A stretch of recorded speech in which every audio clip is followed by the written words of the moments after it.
Well, we were just sitting there with our signs that said, like, we love Sophie, like, thank you, Sophie, for speaking up. And so we were holding them, just watching the game. Again, like, we were being super great. We hadn't said anything to anyone else. We were being super respectful. We were just holding our signs and cheering for both teams. And this lady, older lady, comes up to us.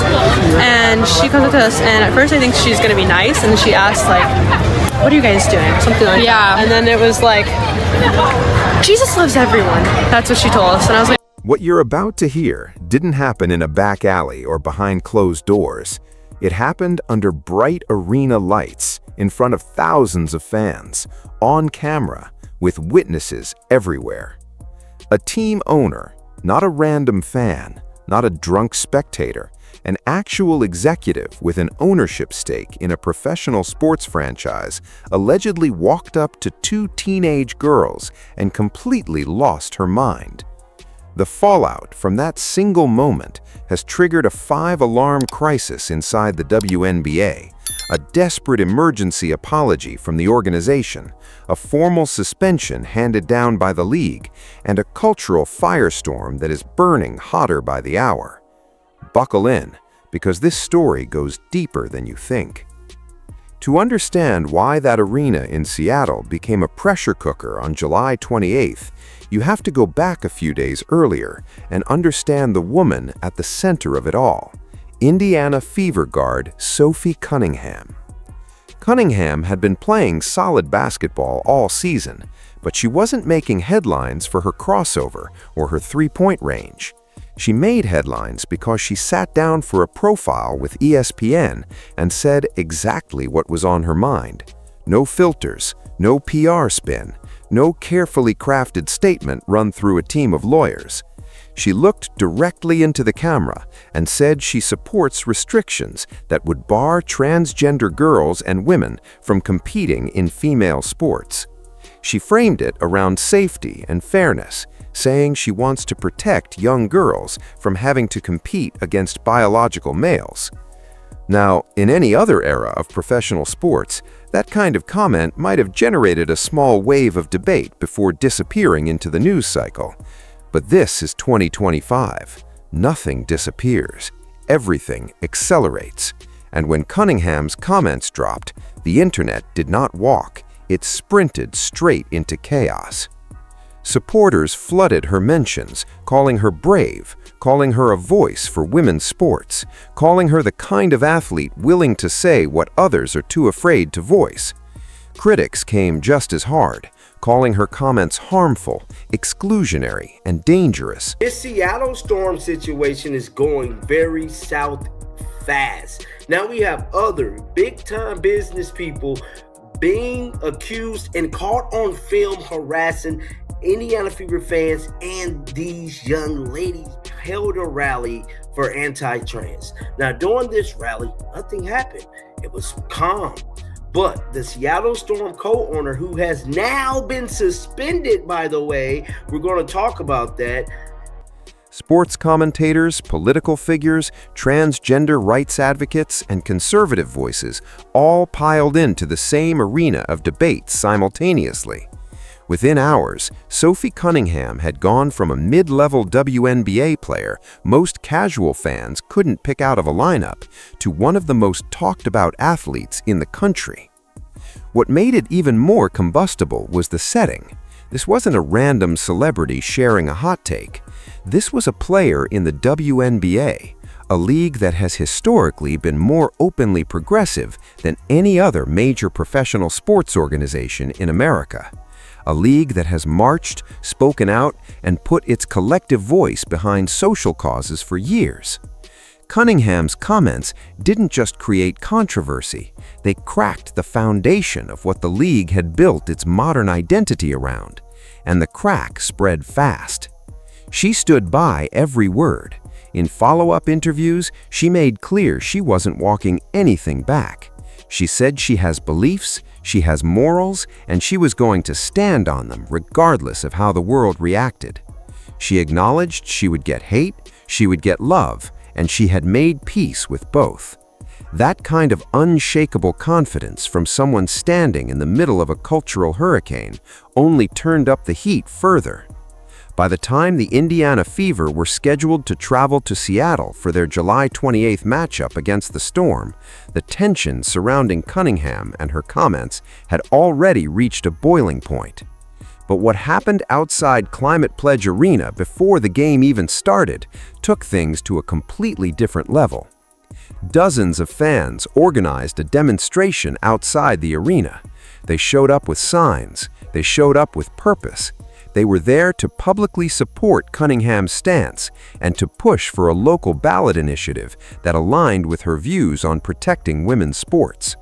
The crowd was vocal, visible, and drawing significant attention from media and passersby alike. This wasn't a fringe gathering of a handful of people. This was an organized showing that reflected exactly how deeply Cunningham's comments had resonated with a specific section of the fan base. For those supporters, she had said out loud what they had believed privately, and they wanted to make sure the world knew they had her back. Some of those supporters didn't stop at the front doors. They carried their signs straight inside the arena, found their seats, and settled in for what they expected to be a basketball game. Among them were two teenage girls, 16 years old, who had spent time the night before making their own signs by hand. Their message was straightforward and direct. The signs read, "Thank you, Sophie, for speaking up for girls." That's it. No profanity, no threats, no inflammatory language. Two young women, barely old enough to drive, sitting in the stands of a professional basketball arena with handmade signs, thanking a player they admired for having the courage to speak publicly about something they cared about. One of those girls, later identified as Annalee Wilson, was not just a random fan with an opinion. Annalee is a competitive runner from Washington State who has lived these policies in a deeply personal way. According to reports, she placed second at a regional track meet, losing the race to a transgender competitor. Since that experience, she has stood before school boards, faced her peers, spoken to teachers and administrators, and advocated for her position in spaces where that position was far from welcome. She told reporters that Sophie Cunningham's willingness to speak up had inspired her and given her a sense of relief, that someone with a platform, someone people actually listened to, finally had their back. These were the two girls sitting quietly in the stands with their handmade signs. And that's when everything went sideways. Accounts of what happened next began circulating almost immediately after the game, spreading across social media, sports outlets, and political commentary channels at a speed that left the Seattle organization completely flat-footed. According to multiple independent reports, a woman approached the two teenage girls during the game. The encounter was not friendly. Reports indicate the woman confronted them directly, allegedly telling them they were effing insane and asking whether they thought Jesus could forgive them for the sin they had done. The language was reportedly heated, hostile, and entirely directed at two 16-year-old girls who were sitting there holding signs. It didn't stop there. By halftime, one of the girls was reportedly in tears. The surrounding crowd had turned on them, with fans in the area booing them.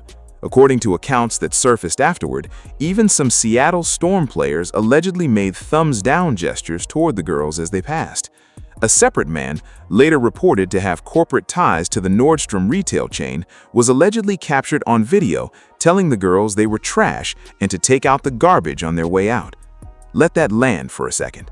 Two 16-year-olds holding signs that thanked a basketball player were reduced to tears in the middle of a professional sporting event, while grown adults, fans, reportedly a business executive, and allegedly even players on the floor participated in what witnesses described as a sustained hostile environment directed squarely at them.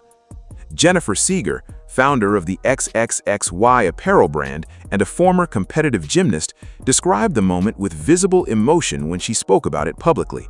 She said those girls had been going it alone for a long time, fighting for their position in spaces that were largely hostile to it, and what should have been a moment of support and celebration, showing up to cheer for a player who shared their beliefs, turned into one of the worst nights either of them had experienced. The sports world was already paying close attention to the Sophie Cunningham story, but what happened to those two girls inside that arena lit a completely different kind of fire. In the hours after the game, information began leaking. Journalists and fans on the ground started asking who the woman was, who had walked up to two teenage girls in the middle of a WNBA game and allegedly unloaded on them with that kind of language and intensity. When the name came out, it stopped the conversation cold. The woman was allegedly Celeste Keaton, a minority co-owner of the Seattle Storm, not a random fan who got too heated in the moment, not a team employee who lost their composure, an actual ownership-level executive, a person with a financial stake in the franchise, a seat at the table in organizational decisions, and a direct connection to the professional basketball operation playing on that floor. The implications were immediate and enormous. This was no longer a story about an unruly fan causing problems in the stands. This had escalated into a situation where a team executive was allegedly the one directing hostility at young fans of the opposing team, fans who were 16 years old and had done nothing more than hold signs. The WNBA reportedly went into emergency mode. The league has spent years carefully building its public image and its growing viewership. The league had gained significant mainstream momentum, and the last thing it could afford was a story where an owner figure was the villain targeting teenagers in the stands. The narrative threat was massive, and every hour that passed without a response made it worse. Sources close to the situation described the league's internal reaction as somewhere between controlled panic and all-out alarm. The pressure to respond was coming from every direction simultaneously: media, fans, advocacy groups, sponsors, and voices from inside the basketball world itself. The league had no choice. It had to act, and it had to act fast. On Thursday, the WNBA made it official. Celeste Keaton was hit with a formal fine and a 5-game suspension from attending Seattle Storm home games. The language from the league office was careful and measured, but the message was unmistakable. This behavior had crossed a line that the league was not willing to leave unaddressed. Majority owner Jenny Gilder moved quickly behind that announcement, issuing a highly public emergency apology on behalf of the organization. The Storm stated they were aware of the comments made and apologized, emphasizing that everyone who attends a Storm game deserves to feel welcome. The words were polished and clearly drafted with damage control in mind, but no amount of careful phrasing was going to fully contain the story at that point. For many people following the situation, the response from the league felt underwhelming. 5 games? An owner confronts teenage girls, one of them cries at halftime? The story blows up across the entire sports media landscape, and the punishment is 5 home games? Commentators across the political spectrum, and even voices who disagreed with the girls' signs entirely, raised the same basic question: is that proportional to what allegedly happened? Critics pointed out that the WNBA did not publicly disclose the size of the financial fine attached to the suspension. The league confirmed the suspension but stayed quiet on the dollar amount, which only fueled further speculation and frustration. For a league that positions itself as principled and values-driven, the optics of a secretive, seemingly light punishment for an owner-level figure were not good. Sophie Cunningham, the player whose comments had set the entire chain of events in motion, did not stay quiet. She publicly called Keaton's alleged behavior truly embarrassing. She also reportedly made the decision to personally send gifts to the 2 teenage girls, a gesture that generated its own wave of coverage and elevated the girls' story to an even wider audience. The image of a professional athlete reaching out to support teenagers who had shown up to support her created a narrative loop that continued to grow. The Indiana Fever organization, meanwhile, was doing everything in its power to stay at arm's length from the controversy. Head coach Stephanie White declined to answer questions about the pro-Cunningham rally that had taken place outside the arena. A team PR representative stepped in to state that the organization had no prior knowledge of the demonstration and was not involved in its organization. The Fever had won the game, a convincing 105-95, and they wanted the focus to stay on basketball.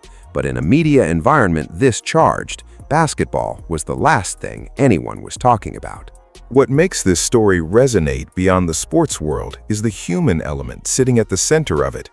Strip away the politics, the league politics, the ownership stakes, and the media coverage, and what you have are two teenage girls who spent a night making signs and ended up in tears by halftime.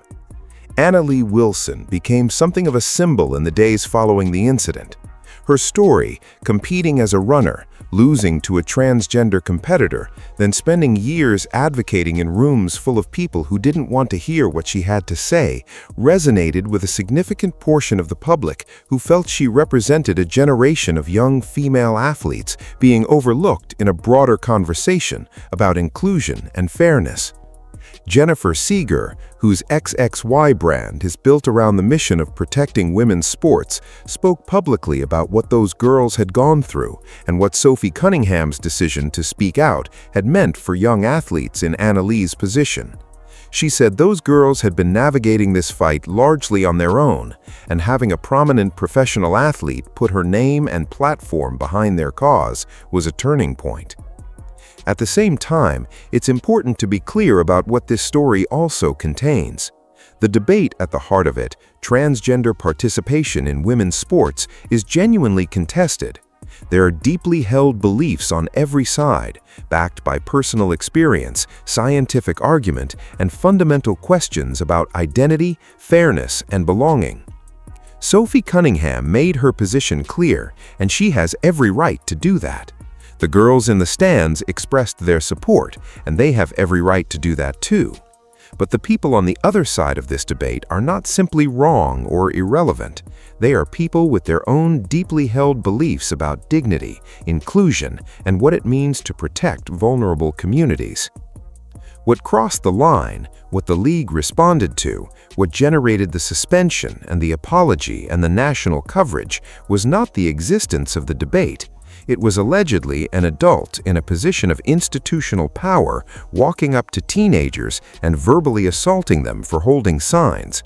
That part is not contested by any serious voice in this conversation.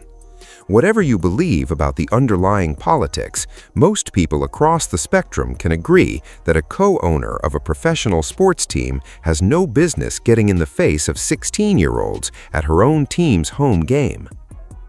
The league is at a crossroads that this incident has made impossible to ignore. On one hand, the WNBA's recent growth has been remarkable.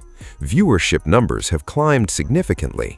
New stars have captured mainstream attention. The conversation around women's basketball has never been louder or more engaged than it is right now. Players like Caitlin Clark have brought in massive new audiences and raised the entire league's profile in ways that were almost unimaginable even 3 or 4 years ago. On the other hand, the league is now navigating a cultural environment where some of its most explosive stories have nothing to do with what's happening on the court. The politics are loud, the fan base is increasingly polarized, and events like what happened in Seattle on July 28th don't just generate controversy, they force the league to take visible positions in debates that have no clean resolution. The WNBA has always been more willing than other leagues to engage with social and political issues. That has historically been a source of pride for the organization and its players. But the Sophie Cunningham situation illustrates the complexity of that position. When one of your players takes a stance that a significant portion of the fan base supports, but that runs counter to the league's established cultural identity, and when an owner-level figure allegedly responds to that by confronting teenage fans, the league doesn't get to stay neutral. It gets pulled into the fire, whether it wants to be or not. The 5-game suspension may have been the league's attempt to handle the situation firmly without completely alienating a key ownership figure. But for many people watching, it read as a half measure in a moment that demanded something bolder. The credibility of the league's response is now part of the ongoing conversation, and it won't disappear quietly. Even after the suspension was announced, the story continued to generate new developments. Separate video footage surfaced, appearing to show the man with reported ties to the Nordstrom Corporation verbally confronting the girls, calling them trash. That footage added another corporate layer to the controversy and raised questions about whether the hostile environment the girls experienced was more organized than initially assumed. Cunningham's gifts to the girls were received and publicly acknowledged, keeping their story in circulation. Anna Lee Wilson gave interviews describing her experience and her ongoing commitment to her advocacy. The XXXY brand saw a surge in public attention. Conservative media outlets ran the story extensively, while mainstream sports media wrestled with how to cover something that had become impossible to separate from the culture war. Inside the Indiana Fever organization, there was visible discomfort with being thrust to the center of a political controversy during what was otherwise a strong competitive season. The team's focus has been winning basketball games, and the front office was clearly frustrated by being pulled into a story that had nothing to do with their performance on the floor. But there is no opt-out button when one of your own players is at the center of one of the biggest sports controversies in the country. The Seattle Storm, meanwhile, were dealing with the kind of reputational damage that doesn't wash off easily. The image of an ownership figure allegedly going after teenage fans is not a story that fades quickly. It lives online. It gets replayed. It becomes the first thing people think of when they hear the organization's name for a long time. Here's the uncomfortable truth sitting underneath all of this. Professional sports has always reflected the broader tensions in society. The arena has never just been about what happens between the lines. It has always been a space where culture, identity, power, and belief collide in real time with real consequences. What happened on July 28th in Seattle is a microcosm of something much larger, a country deeply divided over questions of identity, fairness, inclusion, and who gets protected under which banner. Sports didn't create those divisions. It's just one of the spaces where they become visible in the most dramatic way possible. Sophie Cunningham didn't cause this controversy simply by having beliefs. She caused it by having beliefs that put her at the exact intersection of one of the most heated debates in modern American life, and then saying them out loud without apology. That is her right. And the fans who showed up to support her exercised their right just as clearly. What allegedly happened to those two girls afterward is a reminder that rights on paper and protection in practice are two very different things. Sitting in the stands of a professional sports arena holding a sign should not end with a 16-year-old in tears while adults with institutional power, professional connections, and far more resources circle her. The WNBA will move forward. Games will be played, standings will shift, the season will eventually end, and a champion will be crowned. But the questions raised by this situation are not going away with the final buzzer. Who is the league for? What are its limits? And when culture war lands inside the arena, does the league have the tools and the courage to handle it in a way that protects everyone, regardless of which side of the debate they're standing on? That is the question nobody in the league office has a clean answer to right now. And until they do, stories like this one will keep coming. Drop your thoughts in the comments below. Was 5 games enough, or did the league let the Seattle Storm off easy? And what does this moment say about where professional women's basketball goes from here?